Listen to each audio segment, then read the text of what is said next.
Have you ever been really hard on yourself about your golf game for no reason?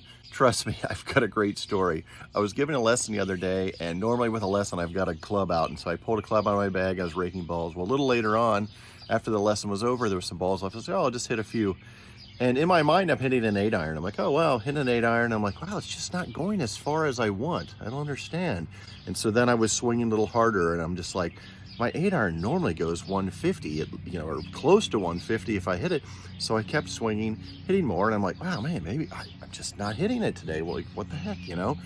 And then I go to clean off the club and realize I go to put it back in the bag, and my 8 iron's always in the bag. I'm like, and my 9 iron and my pitching wedge. I'm using my gap wedge. And I'm like, why is my 8 iron only going 125 yards at the most?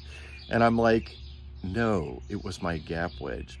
So I was kind of beating myself up thinking, oh my gosh, I'm a terrible golfer, when in reality, I was hitting my gap wedge farther than I normally do. I normally carry my gap wedge 110, but I was hitting it like 125. I think I hit one like 135. So I think the lesson there is that we beat ourselves up so much for our golf game and how we play. And if we really look at the reality, like, you hit a shot to 10 feet from 40 yards out, and you're like, yeah, that's okay. No, that's actually really good. And just make sure that we're looking at the actual reality and not giving ourselves a hard time about something that we're actually doing pretty well. Golf can be a difficult game. So the lesson today is don't give yourself such a hard time. And also check your club that you're hitting before you give yourself a hard time about not hitting it the right yardage. So, all right, cheers, guys. Have a great day.